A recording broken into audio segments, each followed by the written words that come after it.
I remember one of his teachings was when you're fixing a television or a radio or a television in particular, he always says first thing you do is check the fuse, and the fuse is nothing more than a simple wire. And once you replace that wire, the entire television, well, for the most part, like 50 to 75% of your problem is gone. I forgot what he says, if after what you do after you replace the wire and it still doesn't work, but it has definitely, that wire, that's what WIRE, my company, represents. It represents a replacing of the fuse. It represents a new beginning. And so you have a lot of knowledge in this field. Now, just for some of our listeners, I would like you to just kind of give them a definition of renewable energy, just so they know exactly what that is. Okay, so renewable energy is energy derived other from the conventional fossil fuel. So there's very little, if at all, any emissions. So with WIRE, we have one simple goal, and that is to reduce Antigua and Barbuda's dependence on fossil fuel by 50% in 10 years. And we will accomplish this goal by installing a up to 21 megawatt offshore wind farm. Now, with renewable energy, you have different sources such as wind, solar, wave, tidal, and all of these use natural resources. So with the wind, with a wind turbine, you're using the wind to generate electricity. Just the natural flow of the wind. There's no burning of, there's no burning of coals. There's no emissions. I've actually seen them in Europe where they have these wind farms, and they're huge. Right. There's like hundreds, thousands of them just lined up in a field. So I've seen them in Europe, but I've never really seen them so much here, or definitely not on the islands. And here's a beautiful thing. So as of right now, Europe has the most installed capacity in wind turbines.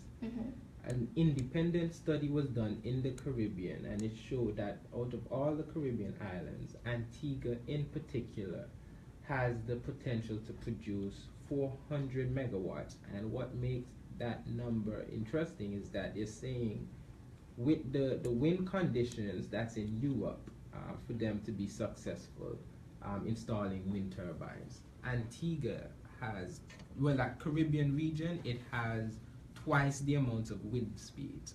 So what that means is what's working in Europe Can work twice as well in the Caribbean region. That's awesome. Yep. And on top of that, to give you that potential of 400 megawatts, to give you an idea of what that means, as of right now, Antigua, their peak demand or peak consumption as a nation is 51 megawatts. So here is it where we're consuming 51 megawatts, and a study was done that showed in wind energy alone, the nation has the opportunity to produce 400 megawatts. So it only makes sense for the government of Antigua and Barbuda to embark on a project that will to help materialize or manifest a portion of that 400 megawatts to drive down the cost of electricity. And that definitely would be great for any of the islands, honestly. I mean, you start with one and then you should kind of broaden your reach. I mean, I know in St. Thomas that they talk a lot about solar panels. That's huge over there. Right. Solar. But wind, I don't think that they've even thought of that idea. I mean, I moved here about a year and a half ago, so maybe in the span of a year and a half, maybe they have, but from when I left, it was all about the solar panels, solar energy. I mean, they've got some really great prices. They've even got like government subsidies. Yeah. And with that, one thing about the project here in Antigua, because for each island it's different because of the geographics, because of the natural resources. Of course. And so one may ask, okay, then you're doing an offshore wind farm. Why an offshore wind farm? And for three simple reasons. One, the most affordable and efficient renewable energy source is wind. Two, Antigua is only 108 square miles, so you can probably fit Antigua like 10, 15, 20 times in Houston alone. Wow. The population is only 90,000 in Antigua. So St. Thomas is actually a lot smaller. Right. And so lands are scarce. With Antigua being only 108 square miles, people are willing to purchase whatever piece of land the government or a private entity is willing to sell, even if it's not in the best of conditions. And so to have the wind turbines or the wind farm onshore, it would take up space. And W.I.R.E, as the director of W.I.R.E, I've always made, through every step of the process, I've made sure that efficiency plays a big part. So I want to make sure that the land, every square foot of land, is being optimized, is being used to its optimal potential, hence it's offshore. Now, for any of our listeners who don't know, real estate and property, land, very expensive on the islands, obviously because it's limited, but I know that for a fact that it's very expensive. So offshore is basically a way to cut down costs. Exactly. Well, and make most of the land, like you said. Right. And then finally, the third reason is it's out of sight and out of mind. As beautiful as one may think, driving to work and seeing a wind turbine in the distance, or just across. I think it's beautiful. Right. There are a dissenting voice out there. Then some people will think it'll take away from the natural beauty of the island.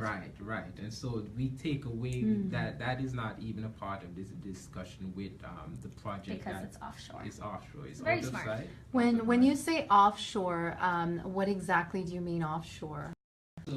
We could install the wind turbines in the land, just like a lamppost that carries electricity you drill into the ground. Right. With the offshore now, it's basically the same. There are different where you can drill into the seabed. You can actually have a floating wind turbine in the air. Okay. Or you can have a floating wind turbine on I'm sorry, did you just say floating wind turbine in the air? Yes. So are these like boats or? How does that work? Yeah. Yes, it's mind blowing. But this technology has actually been out for quite a while. So like literally in the air. This is the latest. A floating wind turbine. All right. You know what? Sounds like something from the Jetsons. I know, and we really need to take a quick short break, so we'll be right back. And you guys are tuned into Radio Dabang, the No Spin Talk Radio. Actually, the Let's Talk Business segment of this, and this is season 2. My name is Riva, and we have with us Maya.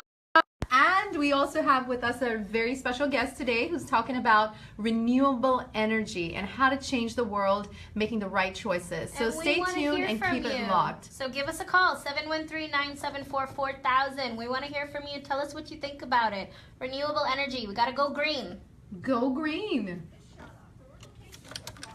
Vishala 1, 2, 3 और 4 to bring you lowest prices, fresh produce. Vishala serving you with weekly deals, the finest and the cleanest grocery in town. Stay tuned and keep it locked to Radio Dabang. We're on air. Make sure you download the app, Radio Dabang.